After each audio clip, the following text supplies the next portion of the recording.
Oh, thank you so much. I'm Sophia Japanin. We're going to go ahead and start the roll for the HR and Administration Committee. Karen Buffkin, can you go ahead and take the roll for us, please? Certainly. Chair Japanin, Present. Regent Wright, Regent James. Present. You have two members of the committee. I understand that Regent Wright will be joining shortly, so you can begin. We just cannot take action on any There she items. is. There she is. Oh, Speak and wow. you Okay. shall receive. Hi, I was trying to find a different space. I couldn't make it home. So there's a lot of background noise. So I'm going to put myself on mute until I have something to say. Okay, Regent Wright. Present? Right. We're taking roll. Yep, she's here. Awesome. Thank you so much. Thank you for making this meeting a priority on this Friday afternoon. We don't have any agenda items requiring action today by the HR and Administration Committee, but we do have several important informational items to share and discuss before we conclude in executive session. Jennifer Person, the Assistant Vice Chancellor of Human Resources and Labor Relations, has been providing me with regular updates on the strategic initiatives that are occurring in human resources. I'm very excited and encouraged by the positive changes that these initiatives will bring to the system. And I look forward to a bright future that includes a renewed focus on change management, professional development opportunities, strengthened compliance, and effective use of technology to improve business functions. As we continue to evolve as a system, I'm reminded that personal development isn't linear, it spirals. We meet the same lessons with deeper awareness each time. On that note, I'll hand this over to Jen and our guest speakers to present some great work that has occurred over the past several months under their leadership and guidance. Go ahead, Jen. So much, Committee Chair Jeppinen. And thank you, Regent James and Regent Wright, for your time this afternoon on a Friday the 13th, no less. So there has been a lot of developments in the HR space over the past 6 months since I've been fortunate enough to serve in this role. A lot of things are very exciting and forward facing. Some things are kind of in the background. They're not as fun or what's the word, sexy as some of these forward facing things might be. But nonetheless, they're all very important for the institutions that we serve and for the morale of our employees. So we wanted to take just a few moments to highlight all of those great things that are happening. I also wanted to take just a moment to let you know that the HR professionals and the HR leaders that are throughout our system are really phenomenal people. They're very smart, they're knowledgeable, they're forward thinking, they think outside the box, they want to do things in a way that is compliant and helpful. They're extremely collegial, and I wanted you to know that because these relationships really will propel the organization forward. And I think we have a phenomenal group of people. And it's not just the HR folks. I feel very fortunate to work even with our two presenters today, because I think their input and their leadership really will result in some transformative changes throughout the system. So it's a very exciting time, and I feel very fortunate to be here. So the first thing I wanted to do, and maybe Rachel, if you could start by sharing the presentation. I kind of wanted to take just a moment. I've been meeting with folks throughout the system. I need to, Jen, Oh, yes. it's Juanita. I just want to interrupt you for a point of order. Sure. I think we need to vote on the adoption of the agenda. Oh, sure. So,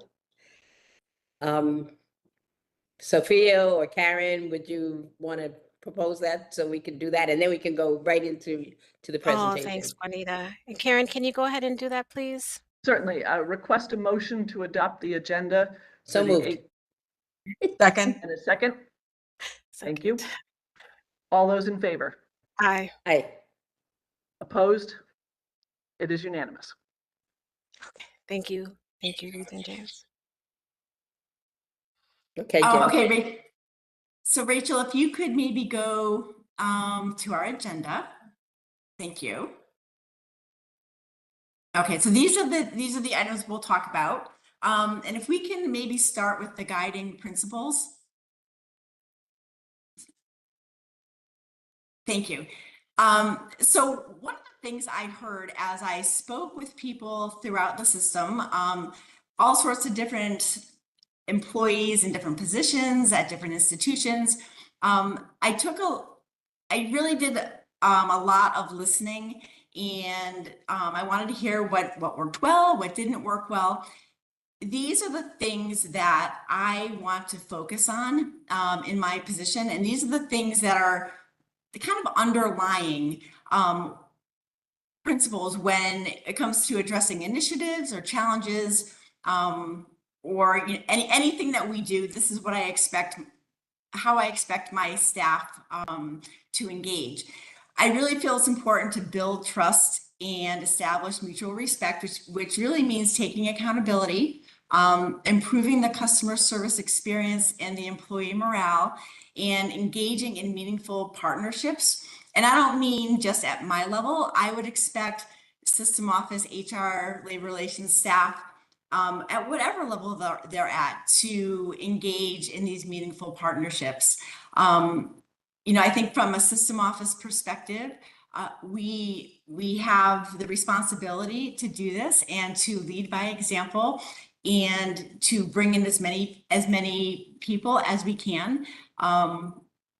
So that is one major area that kind of governs how I want to move forward.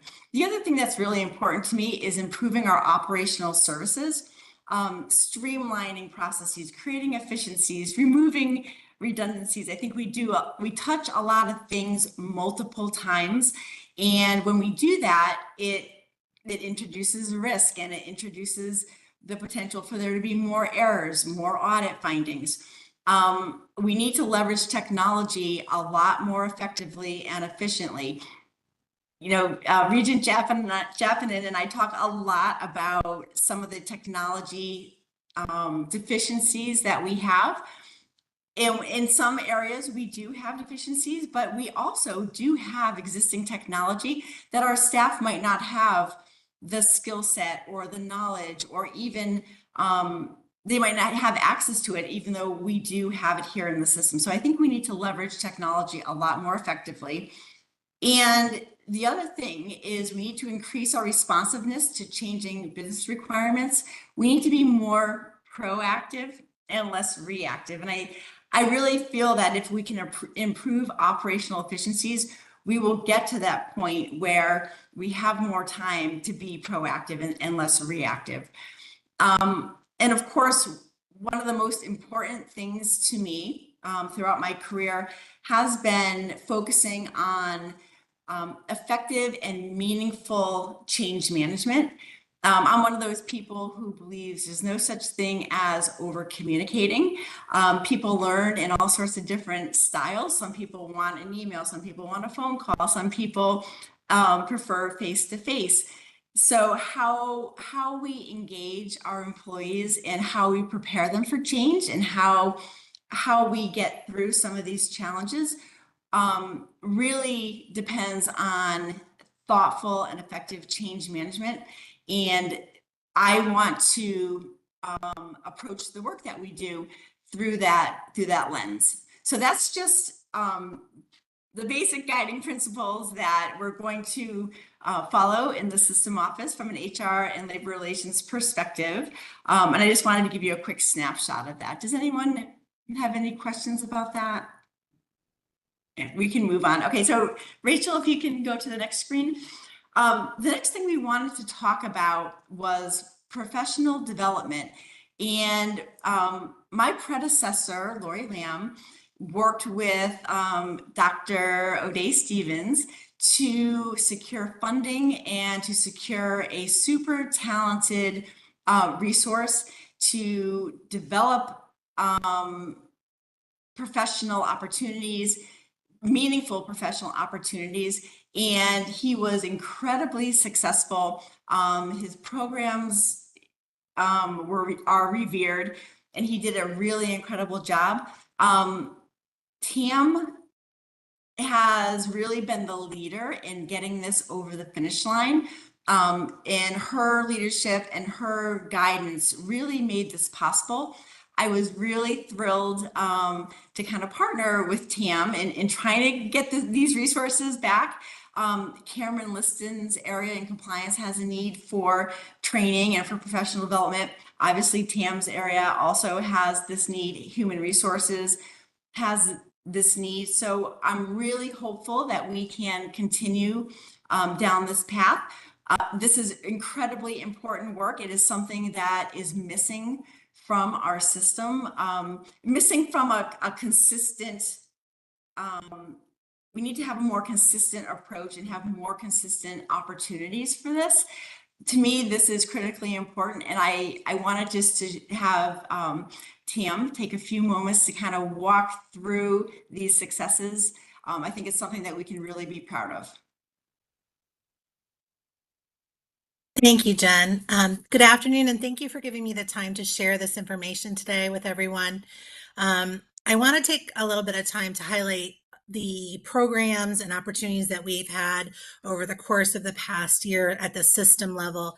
This work originally started when I was at CT State in my previous role as the AVP for teaching and learning. And I worked with an incredible partner, Dr. Forrest Helvey. And Dr. Forrest Helvey was the director of professional development at CT State.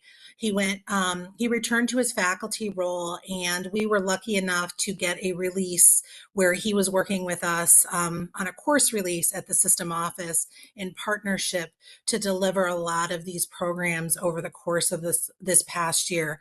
So one of the main programs that we had created back a while back, and this was in 2021, was the Leadership Academy series. And this series originally developed at CT State, and it's now expanded system-wide. And the program was developed using the Coos and Posner leadership model. And that was the theoretical foundation that we used when we developed that program. And that has 5 principles.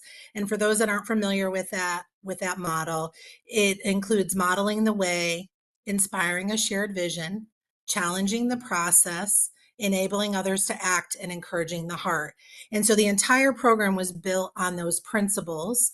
And there were 2 different levels. So there was the Emerging Leaders Program, and then there was the Continuing Leaders Program originally. And as the program expanded, individuals across the system said, we really need a senior managers training where we are training our upper managers on our senior leaders. So our presidents, our CEOs, our associate vice presidents were also in need of that. So we expanded that program out and then started offering our senior leaders program. So those are the different tracks. So if you think of the emerging leaders, you're thinking of your new employees in a system. Your continuing leaders are your directors, and then your senior leaders are your managers that are supervising larger teams within your organization. They're cohort models. They're working together in these cohorts. They're solving problems. They're working on case studies. They're meeting monthly. They're doing different types of trainings. And people really enjoyed these series because they were meeting different people from across the system. They were working with different folks from across the system, and they were getting to also get perspective. And they also had other people within the system that they could talk to when they had problems possibly on their staffs. It also helped people to work with each other when they might have staffing issues across the system, and they learned how to manage those things. So those were outstanding programs, and they were really welcomed. In 2023, those programs did not go unnoticed. As Forrest got those programs recognized by the National Organization for Student Success, which is NOS. We received a national award for that series. And then again, the Terry O'Bannon Gold Award from the National Council on Student Development for excellent in leadership training. So it received 2 national awards, which was outstanding. And it was great to be recognized. Fast forward, this spring, we thought, let's bring all of these cohorts together. And they developed what was called the Leadership Professional Learning Community. And that was an online virtual series where all of the cohorts could come together. And what we offered monthly was a speaker. And the speaker was a big leader across the system that then would have a series, and they would come together as a group, as a whole big cohort. So it was emerging leaders, continuing leaders, and senior managers, and anybody could come. And they would have a leader from across the system that would talk about a topic. So our first series was in March, and we had the chancellor came and spoke. Then Cameron was gracious enough and came, our compliance lead. We had Dr. Karen Heineck, the provost from CT State, and then our assistant vice chancellor, Jen Persons, came from HR and labor relations. And they talked about different topics. So each of the participants watched a webinar on a specific subject, and then that lead came and talked about that subject. And then we had small group discussions on it. So they also got to engage on a topic that leader talked about, and then they could ask questions, and they worked in small groups. And the feedback from those professional learning series were really wonderful. And individuals in the organization really found them valuable. And they got to connect with people from across the system. So folks at CT State and the universities also got to meet other people from across the system. In addition, participants who completed all the sessions earned a micro credential in management, giving them not just insight, but a concrete credential that recognized their leadership growth. So that's the Leadership Academy. In addition to the Leadership Academy, we also introduced system-wide professional development opportunities that were trending nationally and or were requested. So we only had Forrest for a small amount of time. We only had him for a partial release. So we had to be very strategic in the types of programs we were offering. And we wanted to figure out exactly the topics that we needed to do in the system that were needed. So one of the hot topics that was trending was civil dialogue. There was a lot going on after the election happened. A lot of our campuses were talking about civil dialogue, unrest. There was a lot of conversations going on our campuses. So that was one of the topics that we really did a lot of research on. So we did 2 virtual sessions on civil dialogue, and we had over 500 participants come to 2 virtual sessions. We really addressed challenges that faculty and staff were navigating with conflict and civil dialogue in those sessions, and those were really well received. We had 2 change intelligent workshops that helped teams manage transitions and lead through complexity. Those were on site. I was at a session at Naugatuck Valley. It's called Waffles for Success, where they serve waffles to the students during it's like during their midterms, which is one of my favorite sessions to go through in the fall and the spring that Rob does down at the tutoring center. And I was serving waffles with a gentleman that does workforce with the firefighters.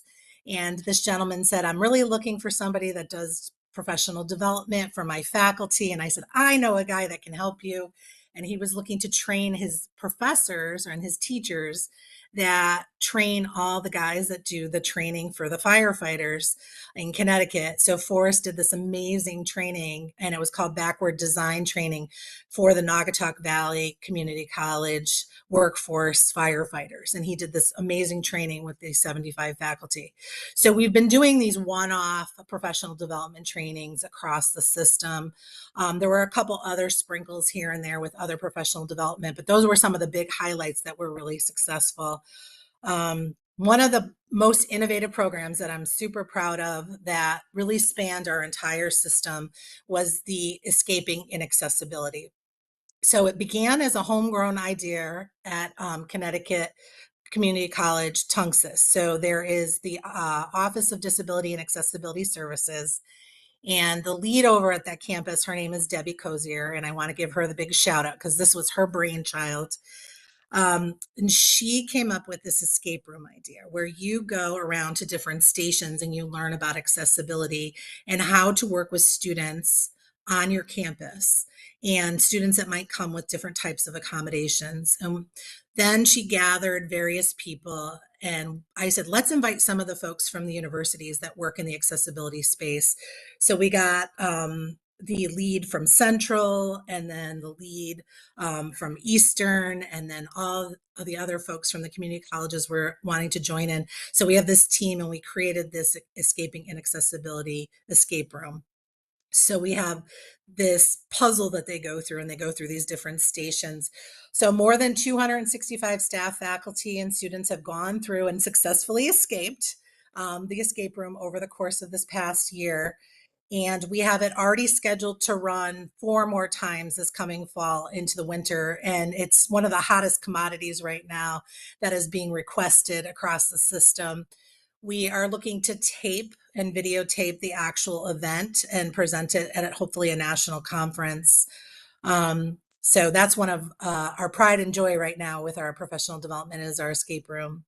Cameron, Tammy, where do you hold those we're events? holding them on all the different campuses. So we did it at Northwestern. We have done it at Tungus. We have done it at Central. I'm trying to think of we've gone to all different campuses. So we're trying to host them this fall at the campuses that we haven't been to and in different parts of the state. So that way we can make sure we're meeting the needs of the various faculty and staff around the different parts of the state. Because it sounds worthwhile and innovative. So I just listening here quietly, and I just thought I'd ask that question. That's great. Yeah. Thank you. Thanks for Yeah. that. So we have Capital scheduled for the fall. I believe Eastern is on the docket for this coming fall. It was one of our locations, and Norwalk is was one of the campuses that has requested us because that's one of the farther campuses that was like asking for it this past spring, and we couldn't get on the calendar that matched the faculty development day. So, and we're getting requests from faculty and staff to do it, which is great. And people wanting to know how to help students better in the classroom is really exciting. So Cameron, Jen, and I, and Dr. Diamond, Ainsley Diamond, have been talking a lot about professional development and the different shops that need support. And with the new conduct policy launching this fall and Title IX regulations and just different trainings that our deans need and our faculty need and how to handle student incidents in and outside the classrooms and various things that happen on our campus. And we have students with increased mental health issues that are happening both in and outside the classroom. Sometimes people don't know how to handle all the situations that happen on a campus, and we have to start offering these types of these trainings and professional developments, both virtually and in person. And there's different ways that we can offer these, and we've been offering these sessions. And we ask faculty and staff, how do you want these trainings to happen? Do you want them in person? Do you want them online? And we've been doing different types of modalities to meet the needs. A lot of individuals really like the different types of trainings. A lot of people are wanting more in person because they want that in person learning. So we've been trying to do our best to get around the state as much as we can. These programs are not just professional development. They are building a stronger, more inclusive system. They're supporting our employees. They're strengthening our campuses, and they ensure that CSCU continues to lead by example in preparing our workforce for tomorrow. Thank you for your continued support in these implementation efforts. And thank you for giving me this time to share this information, and I'm happy to answer any other questions. I'm very I have questions. Okay. And comments. So Please I ask don't know if you away. can This see is my very hand up exciting. on these little screens. Sometimes it's hard to We follow. could maybe take down the professional development highlights. I don't know if that's helping people or not. That's just some of the highlights. There's been some other stuff as well. I just want to first of all say I think this is very exciting. I was very excited when I read this packet, the entire docket of information. The idea that, you know, when you think about, I come from a corporate background. The most successful corporations, you know, GE was a leader in terms of professional development. Mhm. And what I had found in both the nonprofit and education sectors is that we didn't invest in talent and leadership development because the focus was always on the subject matter, the content, the academic expertise, or, you know, the case studies. And I love the fact that you have them layered in terms of identifying the specific needs of emerging leaders, continuing leaders, and senior leaders. I think the cohort model concept is really important because it allows people, cohort groups, both for students and adults, allow a bonding and a collegiality that not only helps deepen the engagement of the employee to the institution, but finding those bonds, building those relationships are just really important and productive in terms of future success. Um, I think that, how my question really is, how do we make more people aware of all of this good work that's being done? Because I would imagine you would have a tremendous amount of interest if people not only know that it's happening, but if you also use testimonials for people who have actually participated and and their reaction to it. And then my last comment, so that's my question. My last comment is I'm really happy to see you doing something with disabilities as well, because that is a growing concern. It's a growing population, and being able to leverage all of our talent and potential, including people with disabilities, I think will just make us stronger as an institution and institution-wide. So two comments, one question. Two comments and questions. I think getting more people aware of it, I think we are looking to answer the question there. I am working with the marketing team at the system office specifically with how we are going to get it out differently and better. One of the things that I started working with the Middlesex media services. I'm working with Phil Fox, who is a colleague of mine from many years ago, specifically with the escape room. We're going to videotape the escape room. We're going to be doing visual and virtual testimonials about the escape room.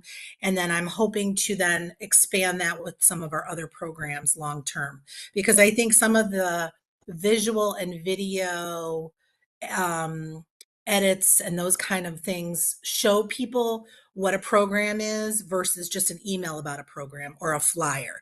So I want to expand more of those video and visuals of some of the programs that we do, but I'm going to start with the escape room, and then I'm hoping to do more of those videos with like our leadership programs and our emerging leaders and those kind of things.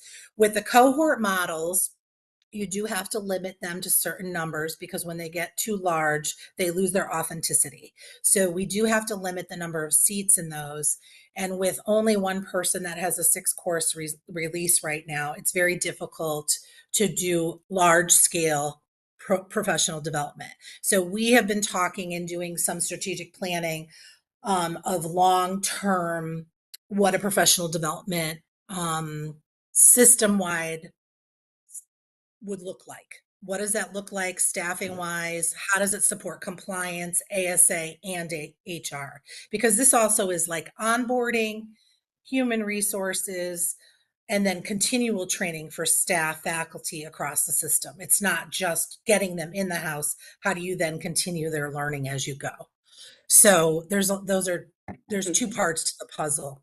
It's We have very exciting. one good person, but we have a long-term plan we have to think about too, because policies change and learning changes. Yes. So thank you. It's very exciting. did I answer everything, Juanita or Regent James? Sorry. Yes, you did. Okay. Thank you. Yeah. Hi, I have a question. Hi. Can you hear me? I can. Oh, awesome. I'm really excited about everything you said, and it looks like you had a really big turnout with 500 people coming to one and 265 for the escape rooms. And I'm wondering, how are you receiving the feedback, and how are you handling in ways that fosters development for the future? I think the feedback is going to really help enhance our personal development, so that we're going in the pathway of, strategically into the future with this. So I'm gonna elevate Forrest Helvey, Dr. Helvey. He is the king of surveys. He hasn't ever done a program where he hasn't evaluated it. And he will evaluate, and Jen can attest to this too. He evaluates it the hour after it finishes. Like we will get a survey report like the minute it finishes. I'm like, did he just do the data for that? Like at the hour after? You will get a survey report with a summary. You will see he will evaluate them before the program, and then he will evaluate them after to see if there's change in learning. And then we will get feedback. We will get feedback on the technology of the program. We will get feedback on the learning of the program. With the leadership series programs, he does a leadership plan, like the people that are in a leadership academy program, they do a leadership plan. So at the end of that leadership academy, they are doing a plan. So then they work with their mentor on that, which is amazing, so that they're walking away with an actual plan that they're doing for themselves, so that they have some forward thinking of their own learning. So we always evaluate our programs. An example would be the civic engagement. That's a very large virtual program. That's a lot of people with one speaker. We have a very dynamic speaker that we use from the outside. That's a local person that's outstanding with virtual programs. After the first round of it, we found out like the small breakout rooms needed a little tweaking. After getting that feedback, we made sure the second round we did things differently. So we got the feedback, we made the adjustments, and thank God we did, because the second round had the 400 people at it. And that made, we were like ready for that round differently than the first round. So always using that feedback to make things better and improving those programs based on that feedback from all of the attendants. Has everything gone perfect? No, but everything is like a building block so that we can make the learning better for people. And overall, people have given us feedback that has been helpful for us to make it better for the next cohort that comes through. That sounds amazing. And what are the ways, how do they find out about when the escape rooms are happening? Or is it online? How are you going about letting people know and be more aware of what they Mhm. have? The escape rooms are typically campus-based, and they're usually faculty development days or staff development days, so that'll be advertised out to particular campuses. For this coming fall, we're going to try and kind of coagulate a couple campuses together in regions. So those will be advertised out to regional campuses, so that way they can send their faculty and staff to those locations.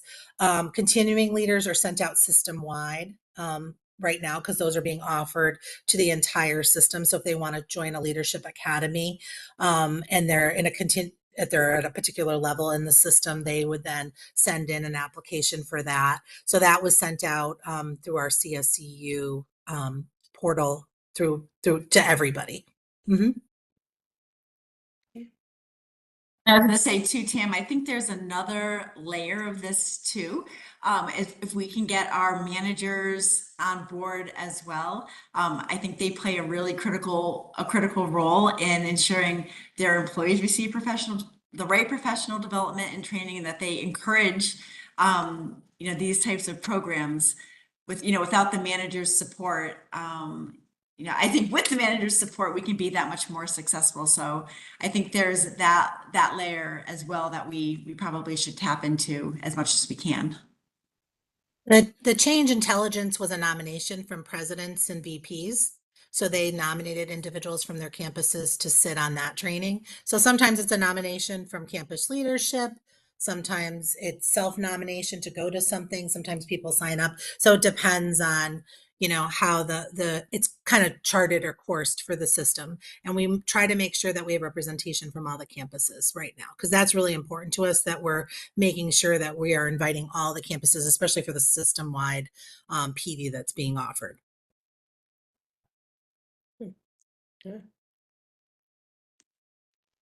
Hey, if there are no other questions, we have another topic for Tam, another important topic. You may recall that in the September board meeting, during the public comments part of the meeting, that a request was raised to ask the board. The request was from a graduate student they asked the board to look at the stipends that were being paid. After that meeting, Tam actually, she took the lead to start digging into what the problem was, who did it impact. And then, of course, I was able to kind of partner with her to kind of talk about what are the questions we need to ask, what is the data we need to look at. So, Tam, why don't you, I want to turn it back over to you so that you can talk about all the work you did up front, and then we can talk about what we think we need to do moving forward. I'll give a little history. There was a gentleman named Colin Palma. He was from Central that did the public comment. He and I are best friends on email now, and I've talked to him a few times. We've been in constant communication about updates. And essentially, the public comment that came to the board was from the majority of students that were on the public comment were from CCSU, and they were all graduate interns. What we did is we did a deep dive and asked for all of the CSUs to send us any of their hired graduate students. So any graduates that they employed across the system. That took us a while to get all that information because there's different types of graduates that are hired. There's graduate assistants on grants. There's graduate assistants that do research. There's graduate assistants that work in offices. There's graduate assistants that work in student affairs shops. So there's different types and purposes for graduates across our system. So we gathered that information. Jen and I looked at that. We went back and asked some more questions. We went back and asked some more questions. So it kind of went back and forth for about 3 or 4 months of gathering information and data. Worked with Cameron. Cameron looked at the resolution that originally came to the board was actually the wrong year that the student had, and we found the actual resolution, which was 2009. And our campuses are supposed to have a graduate intern per 500 students, one per 500 students. So the resolution actually needs to be updated at this juncture. We started to see that some students possibly could be working past 35 hours per week. And then Jen said there might be taxability concerns and issues. So there was a lot of questions with payroll and HR. So we went back and got some more information. And then we were concerned about the hours, start dates, end dates. There was a lot of payroll questions that came up. And so we were just like figuring out all the details. And so fast forward, we went back to the provost council recently and said we wanted, and with talking with Jen, we wanted to create a subcommittee through the HR committee, or charge a committee with some representatives from the campuses, and also asked 2 of our graduate students to join that committee and charge a committee where we all work together to resolve this problem and create an equitable system for our graduate students. Because we feel like that there is some work to be done on this, but we also feel like we need our students' input on this. And we have to update the resolution because it's well out of date from 2009, and we need to be looking at that, and we have to figure out that our students are all starting on the same day, they're working equitable hours across the system, etc. A lot of work. I think in one of your many slides, you did talk about the challenge and the efforts around data collection, accurate data, and that's a theme that I feel plagues every aspect of the system, whether we're talking about financial data or HR data or other things. It seems to be a common theme, and data permeates every aspect of every institution. So I know we have more focused effort on that now, but I don't know how they triage which data elements get priority in terms of resolution, because it's like spaghetti. You can't just fix it all in one in one setting. So are you feeling that these needs are getting the level of attention, priority? Are people listening? Or, how are people responding to? And I see that your next steps are really very, very good ones in terms of recommendations, but the foundations, the fundamental is making sure you at least have the right data to begin with, right? We So have all the oh, data from the campuses. Jen and I have okay. received all the data from the campuses. We have all of the current hired GAs. We're going to probably have to get a little bit more information with regards to potential job descriptions on the campuses and such.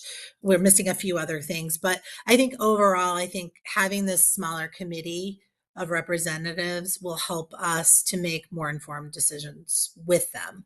And also to understand what the needs are and what the purposes are that they're fulfilling on the campuses and what they're supporting with employment on the campuses. Because graduates do a lot on our campuses and support a lot of efforts in our student spaces and our research spaces. And we have to remember that their roles are really, really important and they support our campuses, and we don't want to take that away from our campuses. Mm. Too, regarding the theme about our data not being consistent. When Tim had collected this data and we took a look at it, it was very difficult to tell if there were discrepancies or if the data processing just wasn't the same. There are different values, different dates, but maybe they're being treated the same and equitably. It's very difficult to tell. And you're absolutely right about the inconsistencies. In the next slide, when we talk a little bit about building a student employment framework, that's another area where we just don't have consistent processes and consistent values and really a framework for our institutions to follow when it comes to hiring students and giving them that valuable experience.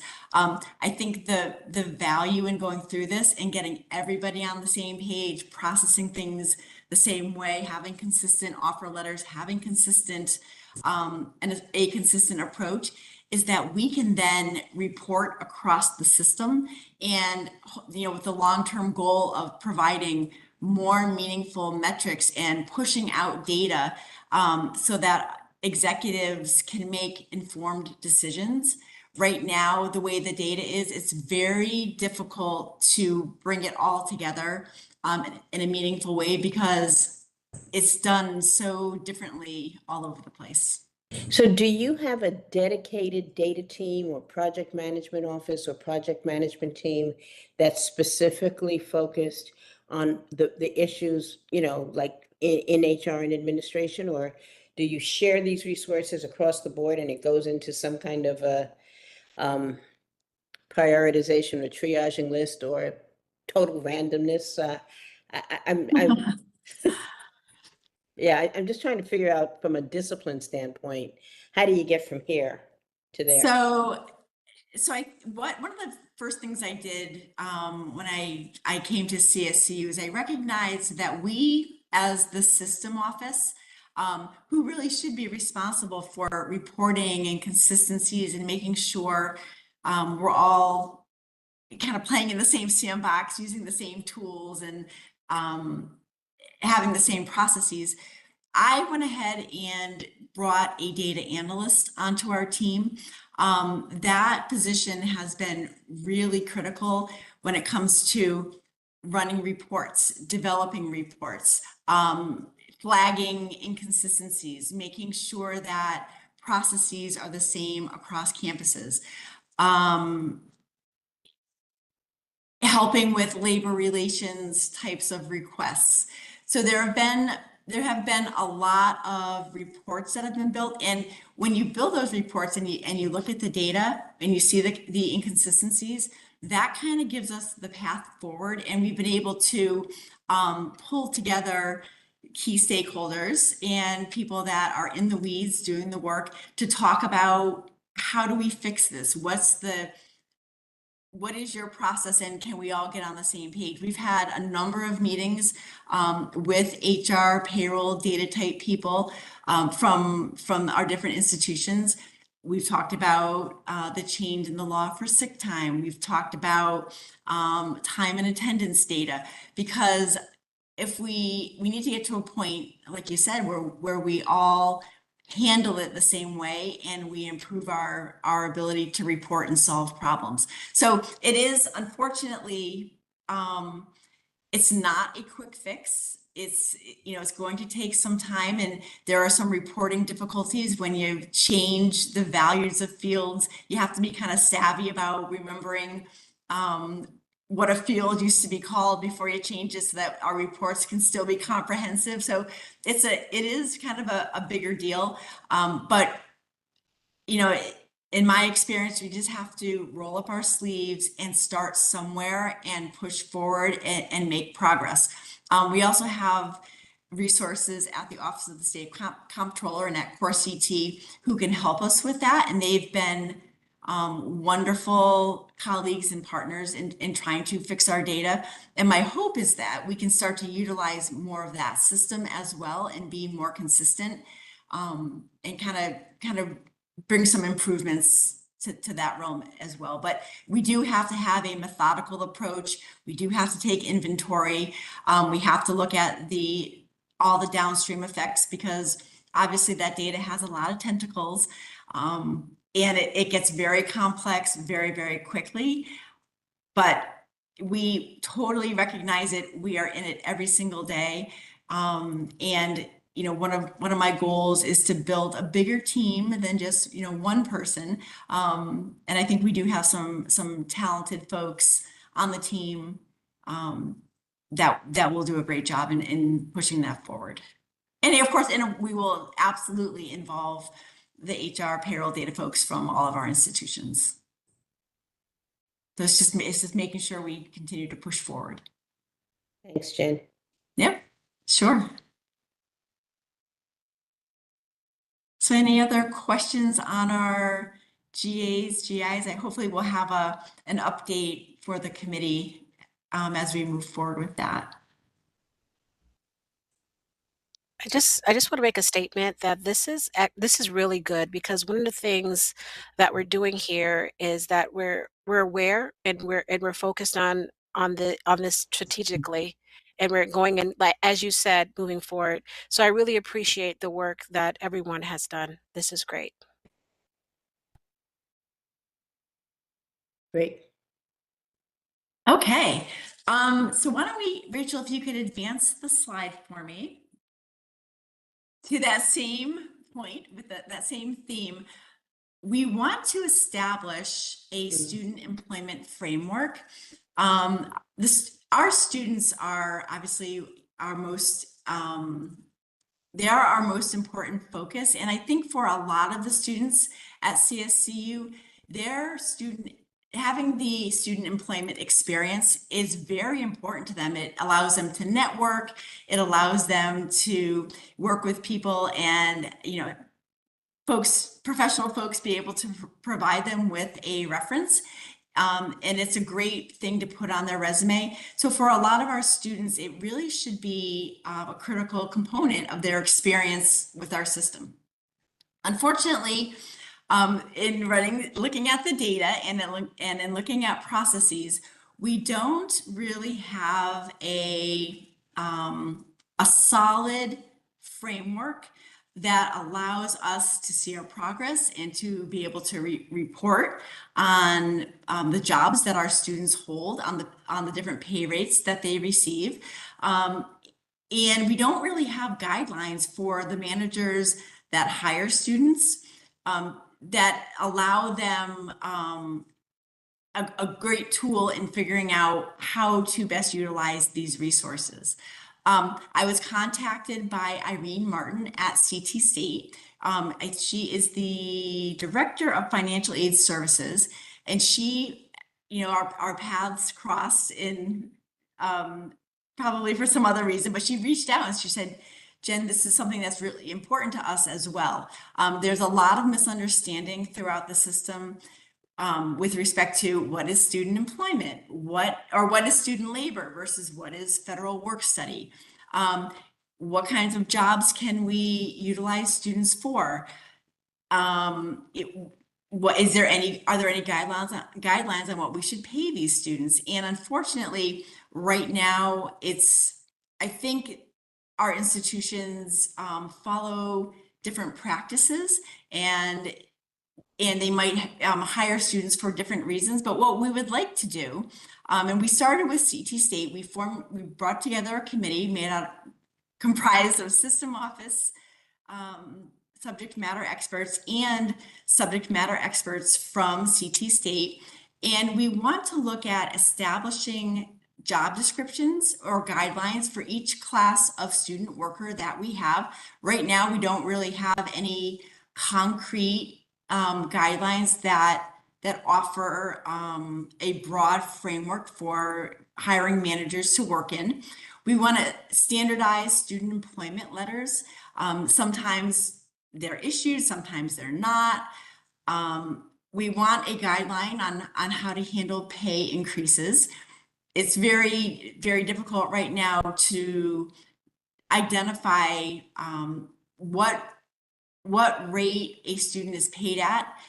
We don't have any data in our system that says a student is at class 1 or class 2 or class 3. So it makes reporting very difficult. We need to document and streamline processes and all get on the same page. And of course, the ultimate output of this effort would be to develop a student employment handbook. These are all things that we're working on currently.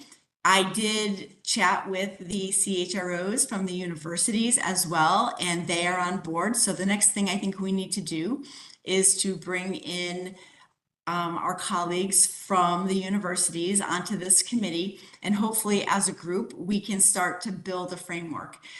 I'm not looking to have, 100 or 200 different job descriptions, but certainly job families. I think our students are engaging in library work or tutoring work. Sometimes they're doing maintenance type functions. They may be doing administrative tasks in an office. And I think if we can build out, what does it mean if you're class 1, working in an office? What does it mean if you're class 2 working in an office? What kinds of functions are you performing if you're class 3? So our next steps with this, we're going to develop a survey and ask institutions about their hiring practices and challenges. We want to understand what difficulties they may be having so that we can try to build a solution around that. As I mentioned, we're going to include representatives from the universities as well on this committee. We want to consider best practices from other institutions and professional organizations as benchmarks. Irene Martin belongs to a number of these professional organizations. So she was going to ask some of her colleagues, how is this structured at your institution? And of course, we then need to develop a change management plan. And there really needs to be some documented procedures on when can you use federal work study? How do you use student labor? How does student sick time play into these positions? Because certain things are allowable for federal work study, certain things are allowable for student labor, and they may not be. It may not be applicable to both. So I think we need to go out and have an education campaign so that we bring some awareness to this. And I think we also, most importantly, we need to promote student jobs as an important component of the overall CSCU experience. Not only for our students, because I do think this is an important element. When I was a student way back when, I had a job on campus, and it really was important to me. I looked up to the professionals that I worked with as my mentors. They were very critical in helping to shape my professional future. I got the experience of working alongside professionals in higher education, and that was really important to me. But it also, I think, is important for the people who are hiring these students to understand their role, that they are mentors, they are leaders, and what does it mean to help a student learn how to interact in an office and learn how to transition from their role and their education as a student into whatever they're going to be doing for the rest of their life. So I think this is really, really important. I'm really happy to be working with CT State and the universities on this. And I am hopeful that we can give you an update on this in the near future. This isn't a small lift. It's going to require a lot of collaboration. But again, very, very important.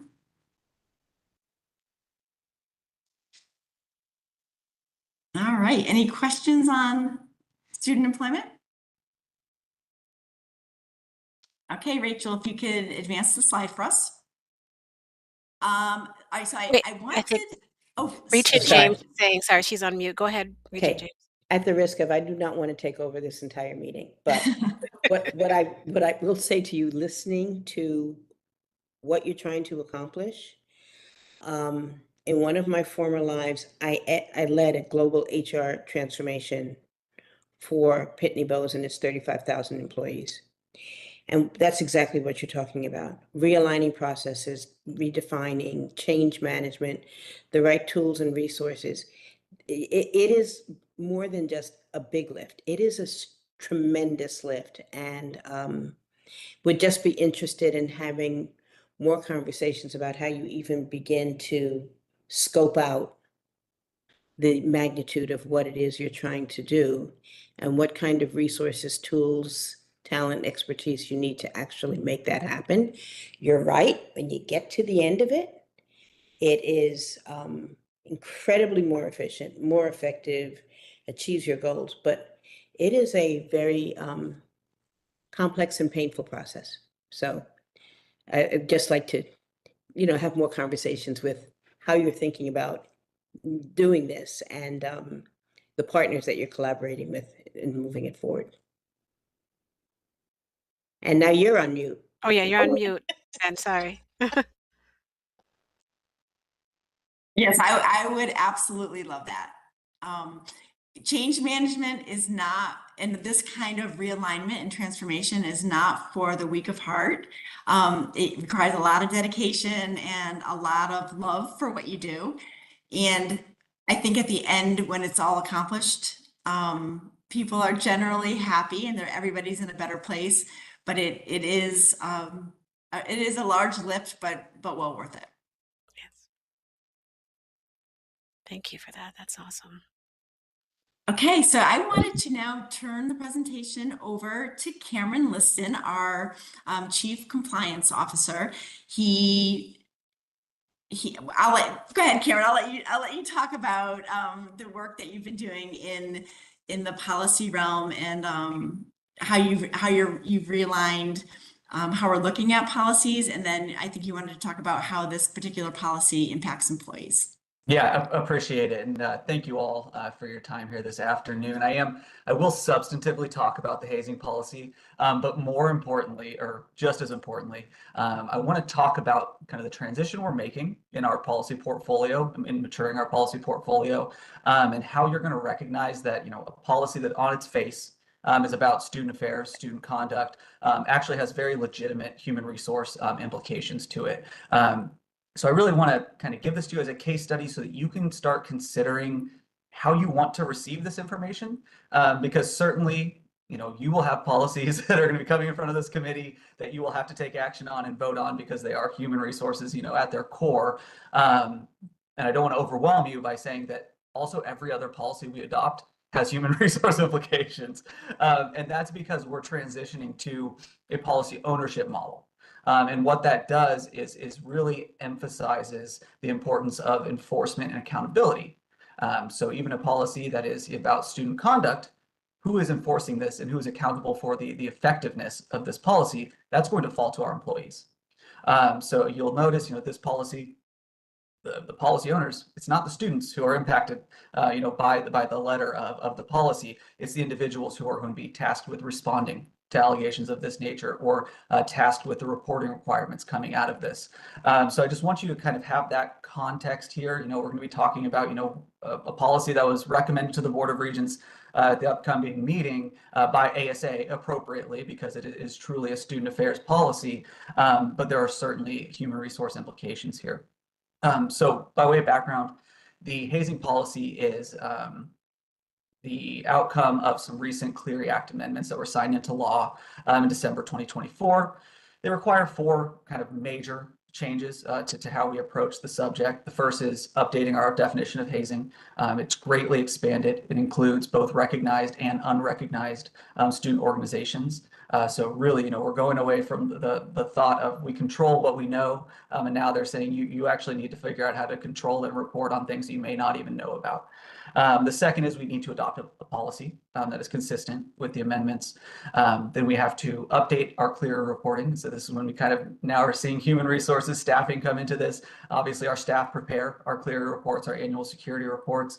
Those now must include allegations of hazing, consistent with the definition in the policy. And then finally, a brand new, what they're calling a hazing transparency report. And what this is a report that must be posted publicly on your website that includes essentially a running total of every time you have had a finding of hazing. So there's been an investigation and the outcome was that XYZ student organization engaged in hazing as defined by the policy. So those are all big lifts, not small changes in this space, and certainly placing additional obligations on our employees who are already kind of dealing with our student affairs. Mostly our PDs are the ones who handle the clear reporting, but these are just additional obligations that are now falling to them under this policy.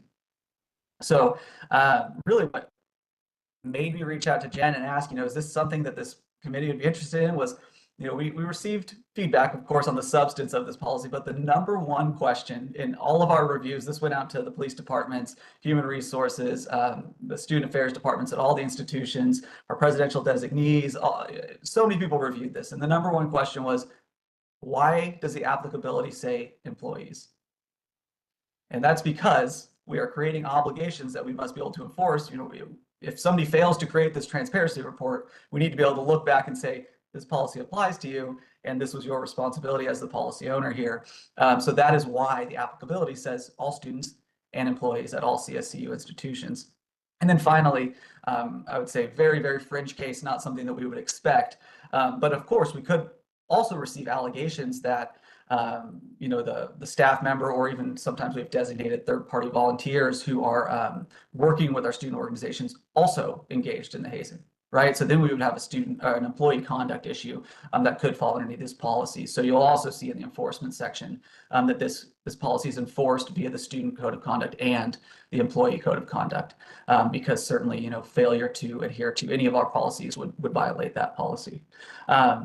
So that's really why I wanted to do this. I don't expect any answers as to how you want to receive this information today, but I do want you to start thinking about that, because I want to get you this information so that you can kind of see the breadth and scope of how our policy portfolio as it matures is impacting our operations and our employees and their obligations in their work. But I also don't want to overwhelm by saying every single time a policy comes up, we're going to have a full presentation to this committee, and you need to think about it really seriously. So that's really the purpose of this. I'm happy to answer any questions about the policy substance or kind of this underlying framework of the policy, if there are any. Cameron, this is Elise. I'm sorry. I'm in an odd location, so I don't have my camera on. No problem.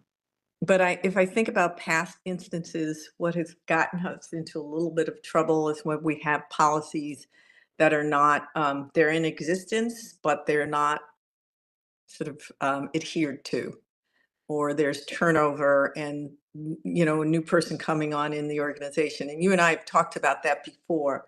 When you have a policy that is broad and there are so many people who should be held accountable for it, what is your thinking about ensuring that we don't run into some of those past problems? Yeah, that's a great question. I think that is absolutely something that we identified by taking a look at the policies that are posted right now, and really just in their formatting. It's difficult to say who's responsible for the compliance of that policy.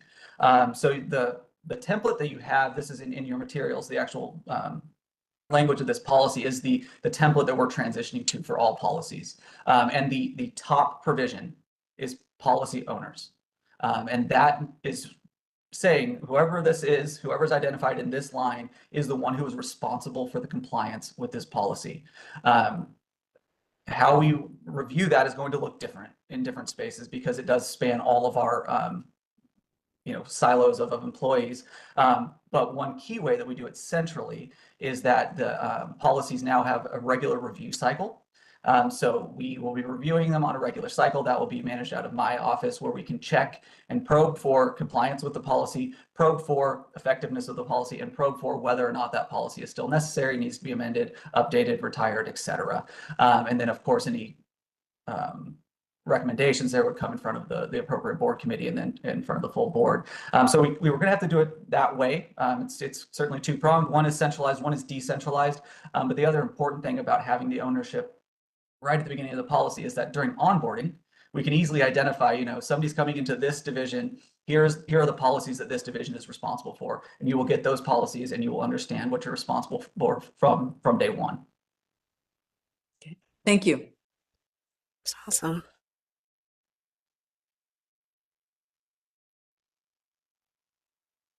Okay, thank you, Cameron. Thank you all. Yeah, Thank very much you. appreciated. Okay, I'm going to try to go as quickly as I can because I know we need to talk about some other things in executive session. But on the heels of what Cameron was talking about, I wanted to give you an update on the management confidential policy. Oh, wrong. That's the wrong slide or the wrong presentation, Rachel. Sorry about that. Just 1 second. That's okay. I know this committee had provided feedback regarding changes and work that had been, oops, that's the wrong presentation again. Oh, thank you, that's perfect. Had given feedback regarding initial changes that were made, I think, gosh, maybe a year or so ago, or maybe even longer.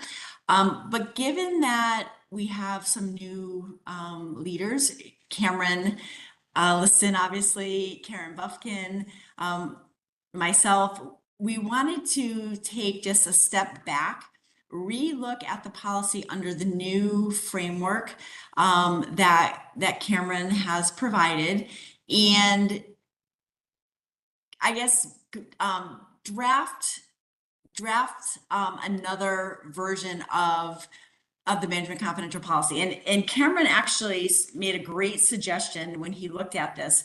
And I think we want to break this one policy up into 3 separate policies. One that is like an overarching management confidential personnel policy, one that addresses leaves, and then one that addresses professional development. We're going through that process right now. And my goal would be to have those initial drafts and language tweaks completed by July 1st. I'd like to use the month of July to solicit feedback from our institutional HR leaders. And at the same time, we'll need to identify some of the institution's specific pseudo policies that need to be rescinded. I think what we're finding is that when Cameron did an inventory of the policies that are out there at all of our institutions, there were a lot of them, and whether they were pseudo policies or procedures, old policies that just happen to still be out there. What we need to do is look at all of those and identify them and make sure that we can sunset those, and that our current policies that are set and approved by the board are our official policies. So we would take the month of July to kind of do that inventory, do that research. In early August, once we've gotten the feedback of the HR leaders, it would go back to Cameron's policy committee for review, as well as the chancellor, institution presidents, and other key stakeholders. I put this in red as a heads up. If this time frame holds and we're able to get through this process, I would hope that we might be able to convene a special meeting of this committee to review the policy or the policies and provide feedback. Depending on if there's a lot of feedback or if the committee is good with what we've presented, and maybe the feedback is easy to incorporate. We may, and I'm going to knock on wood, we may be able to bring this before the full board in August or September. I guess it just depends on the process and how long it takes to get feedback, what the engagement level is, people's vacation schedules. But the goal would be to have these policies reviewed and over the finish line either by August or September. So I just wanted to give everybody a heads up, put you on notice that we'd like to bring everybody back, hopefully in August, to take another look at it. And I will make sure that all the feedback that Regent Japanin had provided from your committee is either addressed in the policy, or we can talk about why it would make sense to place it somewhere else, or how it may be covered under the policy. So any questions about that, Cameron? I hope you don't mind. I shared our discussion in an official. Can I just ask a quick question? Yes, Yeah, sure. you talked about sunsetting the old policies and initiating new ones. They may not all be prepared at the same time, so they will sunset as they occur with the new correct? They won't all sunset, let's say, September 1, even though the new policies are in place, correct? Yeah, that's correct. I think what I was talking about with the sunsetting, I really was talking about a policy, or what I would call a pseudo policy or a pseudo procedure that might exist at one of our institutions that really is outdated. It really isn't, it might be more of a practice. And it really isn't a policy. Really, the only policies that we have are those that are reviewed and approved by the board. Correct. So yeah, I don't think we would sunset any board policies or, remove anything unless we had a valid replacement that's been vetted by everybody. With board approval, I would hope also. Correct. Yep. Thank you. Yep, absolutely. Thank you for that. Oh, you're welcome. Okay, and the last thing on the agenda is just to quickly talk about HR technology considerations. Regent Japan and I have had many conversations over the past 6 months about technology. We've met with Michael Mundrain, the CIO, to also discuss our concerns and talk about what the best approach might be. So I think the immediate focus is that we want to look at those things that may have a large impact, but they have very low or no cost.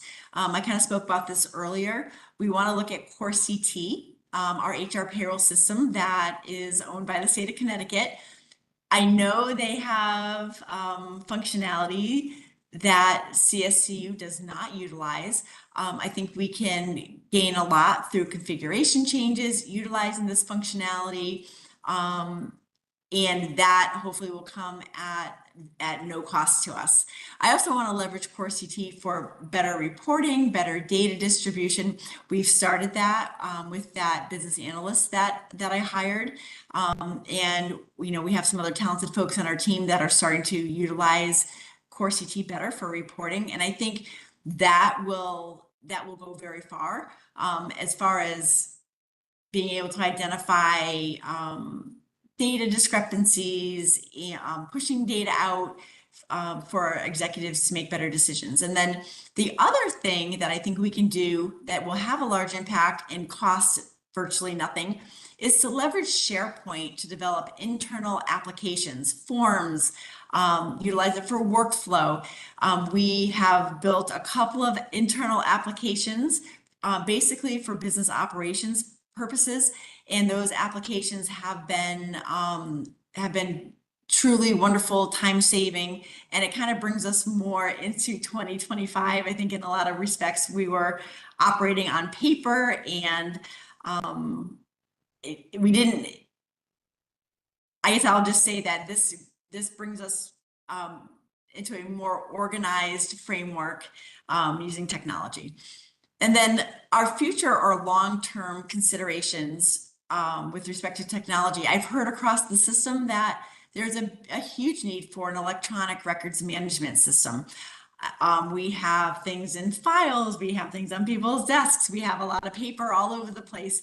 But if we had an electronic records management system, that complied with records retention, I think that would be a huge win across the system, and it'll allow for more accessibility, regardless of if our employees, transfer from one institution or another.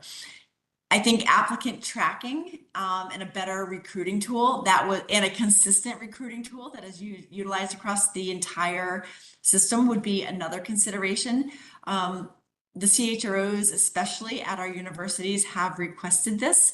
So I think more research has to be done. We have to do a fit gap analysis and really try to figure out what it is that we need or want. Certainly, a more sophisticated learning management system to track all the wonderful work that Forrest Helvey is doing with TAM. Something like that would be wonderful. And again, a system-wide benefit.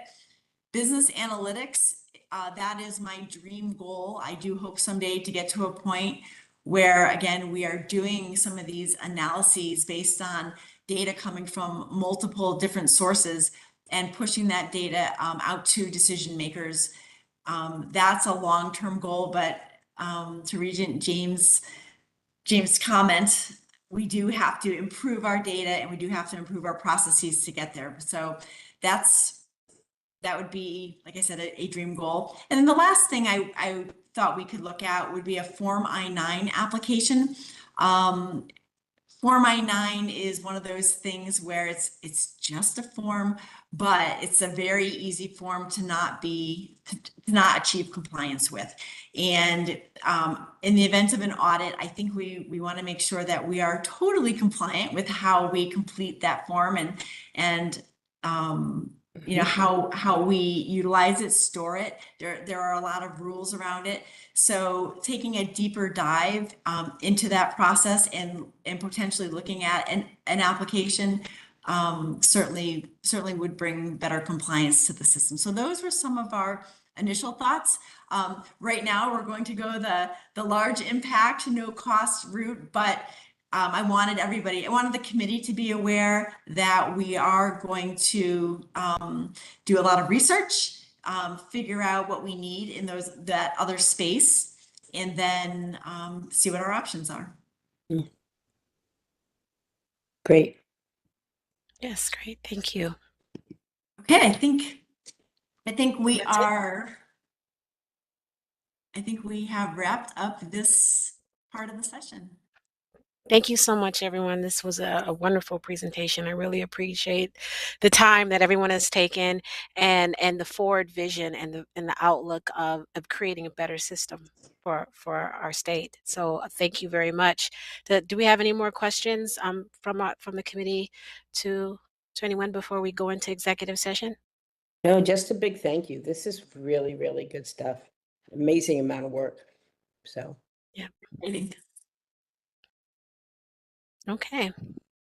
Well, before I call for a motion to move into executive session, let me state that the members of the Human Resources and Administration will move to executive session in accordance with 1-200 subsection 6E of the general statutes for the purposes of discussing strategy and negotiations with respect to collective bargaining.